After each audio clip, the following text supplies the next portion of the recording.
2-minute drill back on a Monday night. It is Jim Monaghan along with Chris Swendeman and a very, very special guest, somebody who has been instrumental in my radio career almost from the start, and that would be Richard Neer. Richard, welcome.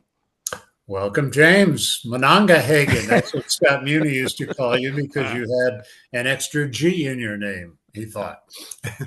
Richard, of course, worked at WNEW-FM and most recently WFAN. In fact, let us start with a sports question, sir. Your take on the Rafael Devers deal? Well, I think San Francisco got the better of that deal. They needed a hitter, and he's a hitter, boy. He can make it happen there. He's only 28. The downside is it's a long contract, and a big guy like that, you figure he'll turn into a DH eventually. Luckily, the National League has a DH. But, you can never evaluate trades like that when they happen, only because the prospects, they could be great or they could be suspects, Mm-hmm. So if the prospects they got are good or great, then maybe it works. But if they're just also rans and they get traded 2 years later, San Francisco made the heist of the century. The kid they're getting back, the Red Sox, this kid Tibbs, who was, I believe, a first-round pick 2 years ago. He's the one he's the one I'm most intrigued by. Yeah, well, I have not scouted the Red Sox like you have, obviously, so I can't tell you. But he's highly regarded, and I think the pitcher, they like the pitcher too. But the two players that they got who are major leaguers are not so great. Ohtani makes his return tonight on the mound. That should be must-see TV. Yeah, are we going to be able to see it? Would that be on the baseball network? I believe it is on the MLB network tonight. Yeah, they've been making a big deal about it. All right. Well, I'll be tuned in. So, Mets and the Yankees aren't playing tonight, so I'll be watching that. Over the past few days, I've run into a number of people who know our connection, and I'm sure that you've already heard this, but you no longer doing Saturday mornings on WFAN has left a lot of people going, what happened? I always listen to him. He was such a refreshing change from what you normally hear on sports talk radio. Take us through that process, Richard. Well, we got a call a couple of months ago, and they said, well, we're going to make changes on the weekend. And whenever they say changes, it's usually not a good thing. So I said, okay, what kind of changes? Well, you're no longer going to be doing Saturday mornings. Oh, well, what are you putting in its place? Well, we don't know yet. Okay. So, we've been through this a number of times in radio. As you know, James, when they say they don't know, they basically saying, you stink. We don't want you around. And, whatever we put in will be better. They didn't put it that way, but that's kind of how you read it. So I said, well, I'm flexible. I mean, is there something I can do that, am I doing something, I don't know, you're doing a great job. Okay. So after about a minute of pounding my head against the wall, trying to get a reason that they're doing this, I just said, okay, well, it's your candy store. You can do what you want to do. And essentially, I think I stood out at that station as somebody very, very different from what they're doing now. And to my fans who like me, they said, you're an oasis. I think to management, I was a tumor. I was something that they had to cut out. So they did, and they said, you're still going to be at the station. We want you to do the morning show on holidays for Boomer and Geo. So I'm happy to do that. And we'll see what happens. I've been doing the mornings there for 37 years, Saturday mornings. Wow. So, there were a number of people who liked it and tuned in for it, and I've heard from them. But the funny thing is, I've always known this, and you know it too. As much as you think you're indispensable, 2 weeks after you're gone, people are going, what's that guy I used to listen to? What's that guy's name? Myers, something like that. So, they forget you when you're gone, and, life goes on. Oh, blah, bee. Right? Indeed. You know, it's funny, Richard. I heard you 2 weeks ago. I was driving actually to station, and I was listening to you, and I heard a caller call in and excited. And being a radio, growing up as a radio geek, I would have done something very similar if I called in and talked to you.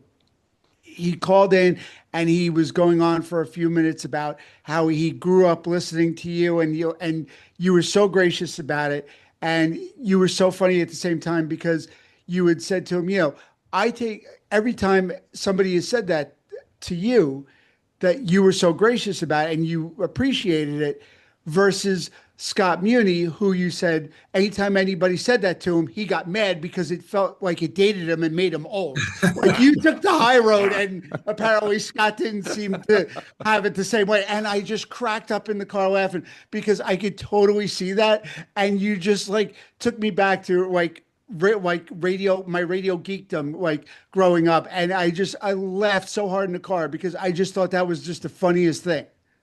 Well, funny thing, and I think I told the story on the air, is Dennis Elsis, when he was interviewing for NEW with Scott, he made the mistake of saying, "My mother loved your show. She grew up listening to you on ABC."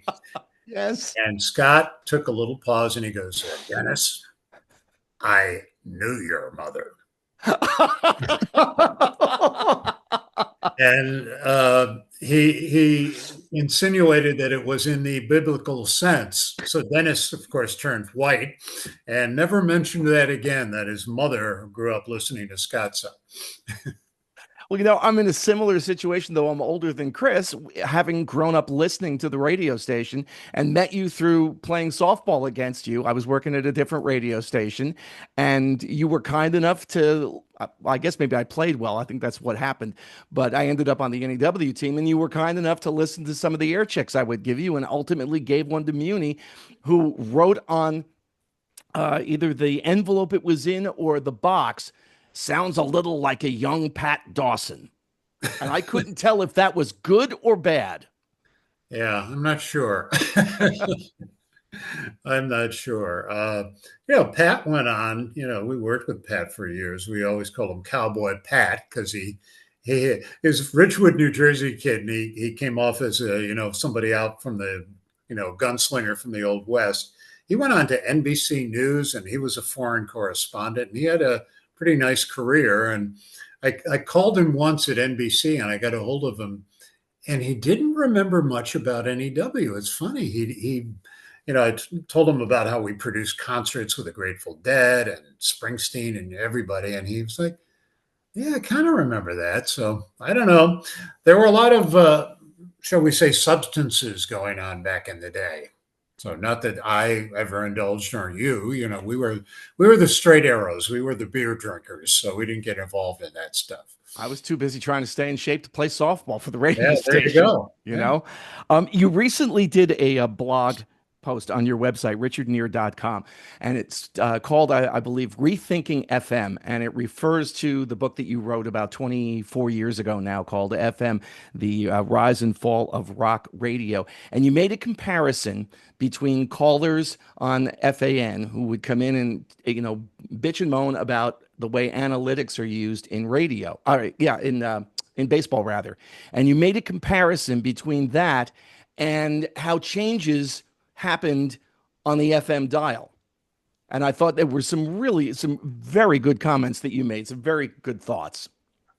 Well, it was, NEW, we had a good, I guess, 15 years where we could play whatever we wanted. And it was great for us. I mean, you were the show. I mean, you came in one night and you're depressed a little bit. You could play a lot of blues. You were happy. You could play a lot of rock and roll and Beach Boys and stuff. I mean, you could do whatever you wanted to do. And we all kind of took for granted that that's what radio was. And it wasn't. I mean, radio starting in the, I don't know, early 60s, I guess, was heavily programmed by the program directors because of payola. They didn't want jocks taking money to play records and yada, yada. So, when it came down in around 1980, that, well, this is not just a loss leader or break even. We can make money on FM. So they brought in a consultant, and they did research, and, very crude research. It was just like, okay, what do you like? Here, we'll play songs in your headphones. Turn it up if you like it. Turn it down if you don't. And it was just very unscientific. And yet they would use that as the reason to play or not play certain records. And I remember talking to a colleague of mine who's gone on to another radio station now, a classic rock station, and they don't play Bruce Springsteen's current stuff. They won't play Paul McCartney if he has a new record on. I said, well, wouldn't you think your audience, being New York, would want to hear at least, maybe they won't like it, but maybe say, hey, I got a new Bruce Springsteen record. You don't think a classic rock audience? He goes, our research says that people don't like his music on the radio. And I said, well, when he plays the stadiums, I mean, he can sell out MetLife for, a week. Yeah, well, they like him live, but they don't like his music on the radio. So we only play like 3 or 4 songs. I said, I can't buy that. I just can't buy it. And that's pretty much what it is now, which is why you hear the same 250 songs over and over and over and over again. I was telling Chris Swendeman a couple of days ago that there was a point, and I want to say it was 1982. I'm music director at NEW, and Fleetwood Mac releases the Mirage album. Now, this is coming off of the 2 huge albums, Fleetwood Mac and Rumors, and then Tusk, an experimental album, hit top 4. I think there were 3 or 4 singles off of Tusk. So this is a band with a track record, and PLJ wouldn't play it. And I remember the record guy coming and telling me that. I go, what? He said, no, they're not going to play the record. Like, why? Mind you, Mirage went #1 and had a few hit singles of its own. And this is, we're talking over 40 years ago. Never mind what goes on now on rock radio or any radio for that matter. And we were still at NEW. We had, you look back now, if a radio station had the kind of freedom that we as DJs had on the air, you think it was total freeform. How do you not play Fleetwood Mac in 1982? Let's see how the record does. I'm still floored to this day, Richard, that went on. Yeah, and like you say, Fleetwood Mac and the Eagles were the bands. Let's throw Steely Dan in there as a personal favorite of the 70s. I mean, the late 70s. And to think that, I mean, Stevie Nicks is on tour now and selling out venues. How many years are we talking about? Almost 50 years later. It is unbelievable. And, the old creed is that you don't get hurt by what you play, what you don't play. It's only what you play. So if you play a record that's not good and people tune out, they're gone. Whereas if you don't play it, you're not taking any chances. You play with the tried and true stuff. And, I don't know how new music, new rock and roll people ever get a break if radio doesn't play them. And obviously, radio doesn't play them unless they're paid. And that's the other part of it. A record company can buy a promotional thing on a radio station and pay them, give them commercial time, and they'll play the record. In our day, that was payola. You could not do that. Well, now it's pretty common practice. And as long as they declare commercial considerations, it's okay. Switching over to sports radio, because you started a show on WNEW-AM back in the mid-'80s called The Sports Connection. I worked briefly on it, and the guy I referred to as the other Rick Cerrone. A lot of listeners will know Rick Cerrone is the former Yankee, Red Sox player, some others as well. But it was the other Rick Cerrone who had worked for the Pittsburgh Pirates, and he ended up working for the Yankees as a producer. Tell us about the early days of that show, Richard. Well, our first guest was supposed to be John Madden. And for some reason, John Madden, he didn't like to travel. So I think he didn't get into New York in time to do the show. So instead, Brent Musburger and Jimmy the Greek came, which was great. Our second guest was Hank Aaron, who I grew up loving as a baseball, my favorite baseball player ever. Rick Serrone had been working with the commissioner's office, and he knew everybody. So he started out as a producer, and he could just pick up the phone. Hey, Braves are in town. Let's get Aaron. Let's get Eddie Matthews, whoever, was there at the time. So we had a bunch of great guests, and we had a format that was pretty revolutionary. And we started doing updates every 20 minutes. We were the original 2020 sports thing. And back in the day, there was no, you didn't have sports phone. You didn't have the internet now where, you might have just heard a notification on my computer. Hey, here's a score. Here's a story. So every 20 minutes, we were given scores and updates and things. That was kind of revolutionary. And then at the end of the show, we do a 45-minute interview with a big name.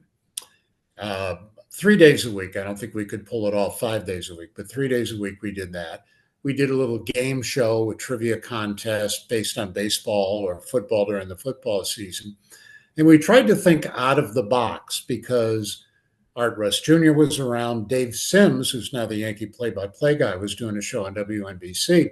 So we wanted to do something different, and we were different, but I think we were on the wrong station. People want continuity, and NEW had Steve Allen, Julius LaRosa, Gene Clavin.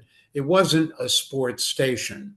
It wasn't a talk station. So I think that was our ultimate downfall. And then FAN came around, and why would you tune in specifically to one station that doesn't do sports when you have it 24/7? So, well, wasn't there talk at one point of NEW AM doing an all sports format? Not that I'm aware of. It's possible.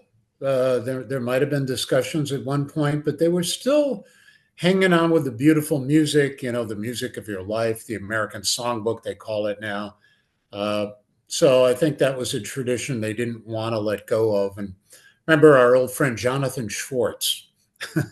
Jonathan came in when the show was canceled, and he said, I can't tell you how delighted I am to hear that your show has been canceled.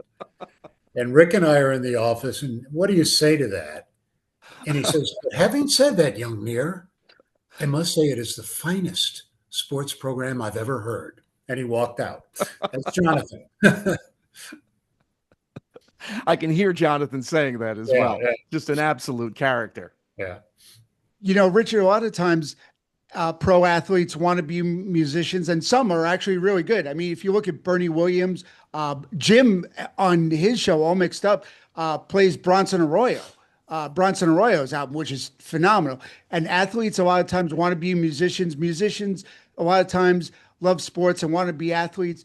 Being somebody who covered both sides of the gamut, sports and music, did you find it easy to transition to talk about one from the other, or was it easier to talk about music or sports, or it wasn't an issue for you? I think it might have been a little easier sports-wise, only because there were statistics, there were games, there were a lot of things that you could hook onto. Whereas music, a lot of our artists won't talk about their lyrics. Hey, well, whatever it means to you is what it means. We're not going to explain the song, right? Like Bruce Springsteen. The times that I interviewed him, it's just amazing the difference between what he was then and what he is now. He's so articulate, and he's self-educated, basically. He dropped out of Ocean County College in his freshman year. And when I'd interview him, he'd go, oh, well, and he was terrible, And I thought it was me maybe, but it wasn't, because I've heard Mary Turner, a lot of other people interview him, the same thing. And yet he would call me when I was doing overnights, and we'd have these long conversations. They were great, and we got in depth, and yet you put a mic in front of them, no, you get nothing. So a lot of times artists, they're articulate with their music, but when it comes to speaking, not so much. Athletes can be the same way. I mean, there are a lot of athletes who are just great players, as you know, Jim, who just don't have much to say. So you gotta get lucky and catch the good ones. And I was lucky. I mean, Gary Carter was great. Joe Namath, even Terry Bradshaw. I had him in tears over the phone. We were talking about he was married to JoJo Starbuck. Remember? Mm-hmm. What your good taste will tell you. And they had just divorced. She had just left him and the kids and everything. And I said, well, football player and, the women and everything. Yeah. And he was like, oh, I was just my divorce. And he started crying. And it was like, I gave him a moment and, we went on to something else. But, in 45 minutes, if you can establish a rapport with people, Larry King was great at that. You could just get, and Howard Stern does it now, where you can just get them to say things that they never would tell anybody, even their closest friends. You get them into that groove and they'd forget that they were on the radio or on television and tell you some great stories. Great Yeah, thing. one of the clues, to a good interview is don't ask a yes or no question. I mean, look at what happens in a Bill Belichick press conference, because he gets a lot of yes or no questions, and that's exactly the answer that he gives out a lot of times. Yeah, yeah. I interviewed Belichick once, and we wound up talking about music. He's a big rock and roll fan. Bon Jovi, not my favorite, but he loved Bon Jovi, and he's into that whole Jersey thing, and we got along famously, and he was very articulate, very open, no monosyllabic answers. He was, spouting off about his favorite bands. But, you want to ask him about Tom Brady? I'm a Cincinnati. That was it. We've kind of alluded to this a little bit in the conversation so far, but, talk about radio stations as they change and evolve and what have you. And the subject of, aging out of the demo. I am in my late 60s. I have aged out of the WFAN demo. There is no question about it. And you can hear that station going in a much younger direction with what goes on sometimes on the weekends, but especially in the afternoon drive. I hear it a lot with the two extra voices with Evan and Tiki. And I wonder if, that might be two voices too many, but nonetheless, I listen to the four of them converse. And Richard, I know I have aged out of that demographic. Well, I'm afraid we've aged out of every demographic. We knew Madison Avenue, once you hit 54, man, you didn't count. And, when we were at NEW, we were in the demographic. We were in that 18 to 34 group, and we lived it. We understood it. We sold it. It was natural to us. And now what's natural to us is something that Madison Avenue feels they can't sell. And, arguments constantly like, hey, we have money, we buy things, we change brands, we're consumers. We still, and we have money, hopefully.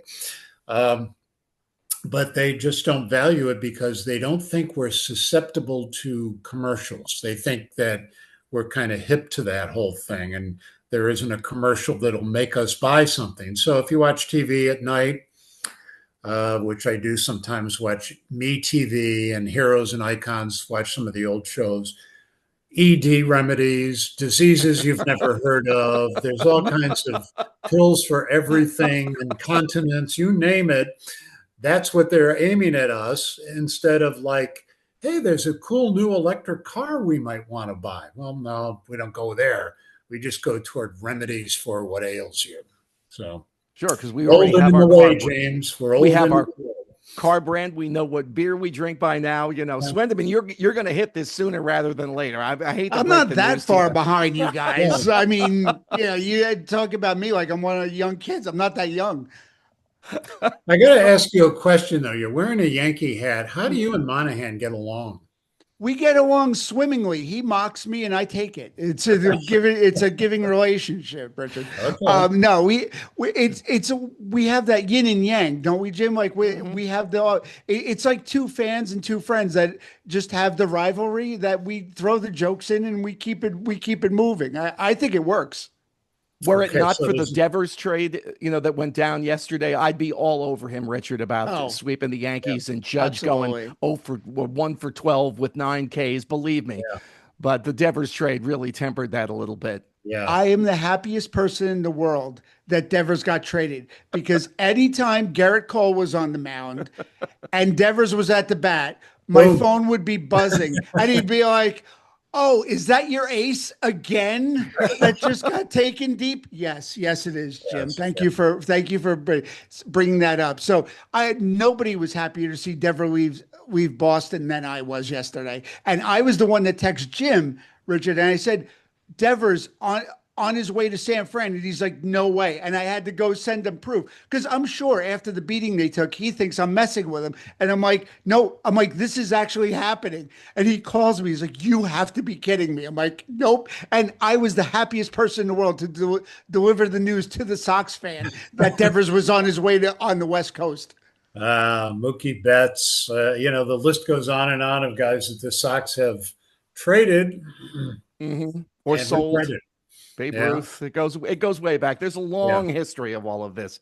Yeah. Your Riley King series. How many books are you into now with this? Gee, I think 13. I think I don't know. I lose track. They're all behind me here, but I've got another one that's done that I don't know what I'm doing with it. I'm letting it age like fine wine. I go back to it every week or so and reread and change a few things. So I'm kind of aiming at the fall for the release of it, but it's called The Perfect Beast. You'll know where that comes from. Mm-hmm. And it's basically about a guy who is a divorcee and he has a website or a podcast that trashes women and talks about how women are rotten for blah blah blah, and he's got a huge following, makes a lot of money doing it, and yet it's all an act, and he's just taking advantage of misogyny, and he winds up killing a woman, and it was self-defense maybe, but Maybe. because of his blog they think, yeah, you finally did it. So